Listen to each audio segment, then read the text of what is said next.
สบายดีเนาะมื้อนี้เราจะมานำเสนอรถแกนไอเนาะเป็นรถปี2017เนาะเกียร์กระปุกเนาะเป็นเกียร์กระปุกเด้อย้ำว่าเป็นเกียร์กระปุกซึ่งรถคันดังกล่าวนี่งามเนาะสภาพยังงามหลายนี่สภาพด้านนอกของมันเนาะนี่ด้านหลังเนาะตาอย่างต่างๆมันเดิมยังเดิมมาเด้อตาที่ว่ายังเดิมมาเลยตัวนี้มาอันนี้ด้านข้างเบื้องขวาเนาะที่เห็นแม็กก็ที่ว่ายังใส่ตาทางหน้าก็คือว่ายังแจ่มเนาะเราสิมาเฮามันจะเบิ่งด้านในของมันเนาะที่ว่าอันนี้มันฝาประตูเนาะที่ว่ายังงามเดิมๆนะเฮาสิมาเบิ่งกันเลยว่าเฮาสิมาเบิ่งกันเลยเห็นบ่เม็ดอาร์ตมันยังมีปกติยังงามเก่าสภาพทางในด้านสภาพด้านในนะเบาะนี่ตับโลนี่ก็ยังงามเนาะอันนี้ถือว่าเบาะกับเบาะเดิมจากโรงงานเลยเด้อนี่เด้อพี่น้องเด้อถือว่าตัวนี้เป็นเบาะเดิมๆมาจากโรงงานแหละ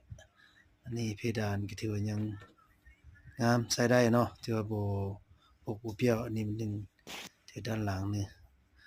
ห้องขับเนาะนี่นี่มาเบิ่งด้านหลังเนาะ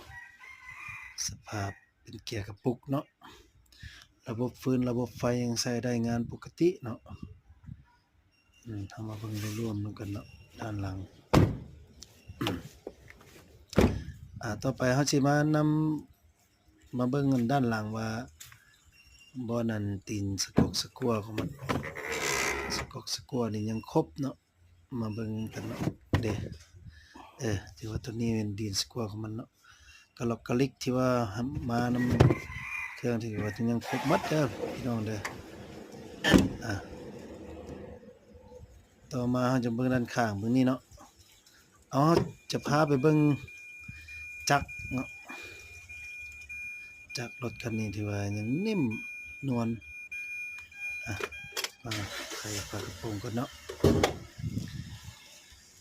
ต่อไปก็สิเบิ่งสภาพจักรอันบ่